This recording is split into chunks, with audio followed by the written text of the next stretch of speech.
The sun rose over Willow Creek Estates, a pristine suburban neighborhood known for its manicured lawns, matching mailboxes, and an HOA that prided itself on preserving the traditional image of the community. Every home looked identical, from the shade of beige paint to the carefully trimmed hedges that lined the sidewalks. The residents followed the rules, or faced the wrath of the HOA president, Karen Dobbins. Into this quiet perfection moved a man named Ethan Cole.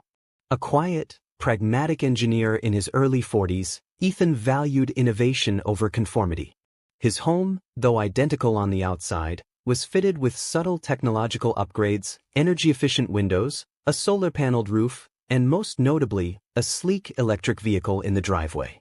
For Ethan, his EV wasn't just a car. It represented progress, sustainability, and independence. But for Karen, it was an eyesore. She saw the gleaming charger cable coiled neatly against the garage wall as a threat to the neighborhood's classic charm. Within weeks of noticing it, Karen began making calls, sending emails, and rallying the HOA board. Her argument was that EV chargers, with their cords and stands, clashed with community aesthetics and could lower property values. To most residents, it seemed trivial. But Karen's influence was powerful, and her tone suggested that she was protecting something sacred. Soon, the HOA issued a notice. A formal letter printed on embossed stationery stated that individual installation of non-approved charging devices violates neighborhood exterior design standards. Ethan was given 30 days to remove his charger or face daily fines. He read the notice, sighed, and said nothing. Behind that calm silence, a plan began to form. Ethan knew how to deal with systems, technical ones and bureaucratic ones alike. He didn't argue.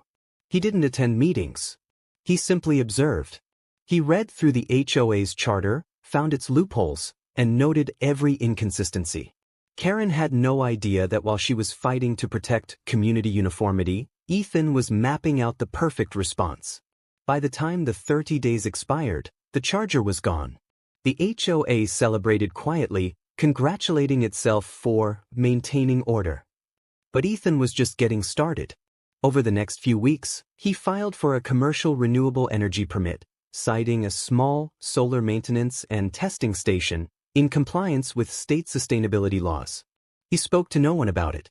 He worked quietly, letting curiosity do the rest. Karen thought she had won, but she had only ignited something far more powerful. The neighborhood was about to learn that when you try to control progress, progress finds a way to take control instead. The trucks began arriving early on a Monday morning. They were quiet, efficient, and bore no flashy branding. Workers in plain uniforms unloaded solar panels, conduit pipes, and heavy-duty chargers. Curious neighbors peered from their blinds as equipment lined Ethan's driveway. Word spread fast. Karen, of course, was the first to act. She drove by repeatedly, phone in hand, snapping photos and muttering about violations. But this time, Ethan's project was fully legal. His application, backed by a state renewable energy program, allowed the installation of solar testing infrastructure with no direct oversight from the HOA. Each day, panels were mounted, inverters installed, and cables buried neatly underground. The neatness of the setup infuriated Karen even more. It was impossible to accuse him of being messy or disruptive. Weeks passed, and Ethan's backyard transformed into a shimmering array of solar panels. The once quiet cul-de-sac buzzed with speculation. Some thought he was building a lab. Others whispered about a tech startup. No one knew that every watt of energy being generated was stored in a battery bank beneath his property, a system capable of powering the entire street. When the work finally stopped, Ethan installed 20 charging stations across the side lot of his property, cleverly designated as community testing hubs. The permit language was airtight. The HOA's design regulations applied only to personal property modifications, not commercial renewable energy projects approved under state programs. Karen's frustration turned to rage when she realized that Ethan's chargers not only stood legally but that the HOA couldn't demand their removal. He had beaten her with her own rulebook. As evening fell, the chargers hummed quietly, their indicator lights glowing green under the starlit sky. The same neighbors who once watched in judgment now saw convenience. Slowly, one by one, residents began pulling in to charge their cars, for a small fee. Ethan had just launched Willow Creek's first private energy hub, powered by the sun and funded by HOA stubbornness. By midsummer, Ethan's Solar Street hub became the talk of Willow Creek. The HOA tried to dismiss it as a temporary test site, but residents loved it. Electric vehicle ownership surged as more neighbors realized they could charge easily without relying on public stations miles away. Ethan had built not just a business, but a quiet rebellion. The irony was delicious. Karen, who once championed uniformity, now faced a community transforming right before her eyes. Every evening, driveways lit up with electric cars charging peacefully. The air smelled less of gasoline, and the quiet hum of progress filled the streets. Ethan ran everything with quiet efficiency. His billing system was automated, rates fair, and maintenance flawless.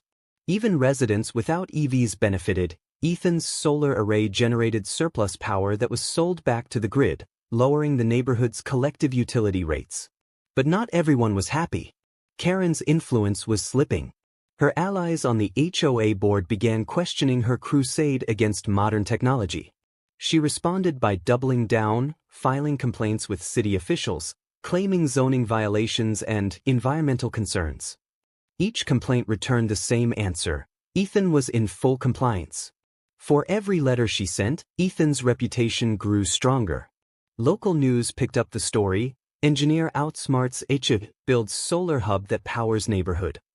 Cameras rolled as Ethan stood calmly beside his humming solar panels, explaining how innovation could coexist with tradition. Karen's face wasn't shown, but everyone knew who she was. The once feared HOA president was now the villain in her own community. Her mailbox filled with anonymous notes telling her to let progress happen. By the end of the season, Ethan wasn't just a homeowner anymore. He was the neighborhood's silent provider, the man who turned rejection into opportunity. Humiliated and furious, Karen refused to surrender. She began a campaign to reclaim control.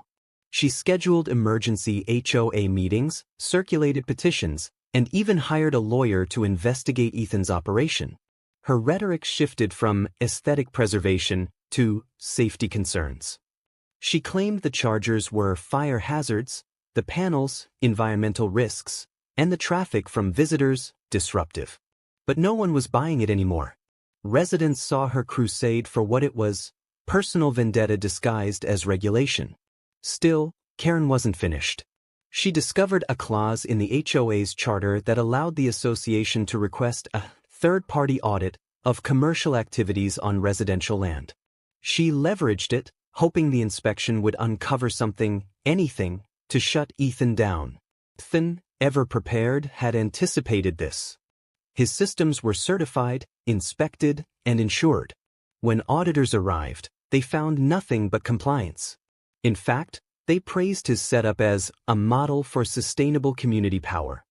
The final report destroyed Karen's credibility. Residents openly criticized her. Some demanded her resignation. But instead of stepping down, she lashed out, filing one last desperate lawsuit against Ethan personally. It failed spectacularly.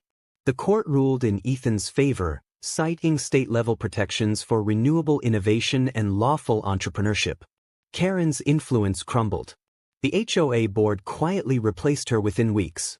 She moved out months later, her once immaculate lawn growing patchy and neglected as she packed her things. Her downfall was poetic. The same rules she weaponized became the ones that defeated her. With Karen gone, Willow Creek entered a new chapter. Ethan's solar hub expanded beyond his property, with neighboring streets requesting access. He partnered with local developers to replicate the model in other HOA communities, this time with official support.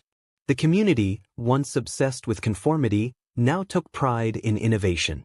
Residents began adding solar panels, smart meters, and energy storage units. What started as one man's retaliation became a blueprint for sustainable living. Ethan's quiet defiance had sparked a revolution.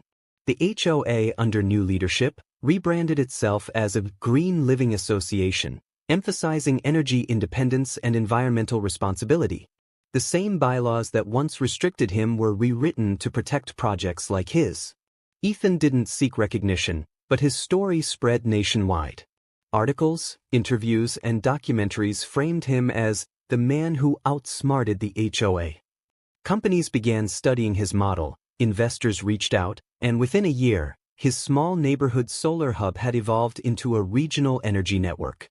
And every month, as the chargers quietly hummed and panels gleamed under the sun, Ethan remembered the first letter that banned his EV charger.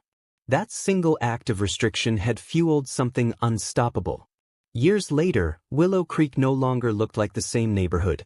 The streets were lined with electric cars, solar rooftops glistened in the sunlight, and the HOA that once fought against change now proudly showcased its sustainability district status. Ethan's home remained the quiet heart of it all, the original hub still operational, its 20 chargers standing as symbols of progress born from defiance. New families moved in, unaware of the battle that had once defined their community. But the older residents remembered. They spoke of how one man's silence had outsmarted bureaucracy, how reason and innovation had defeated control.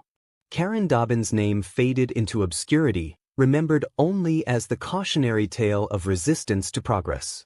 Meanwhile, Ethan continued refining his systems, not for revenge anymore, but for purpose, proof that vision and patience could change even the most rigid communities.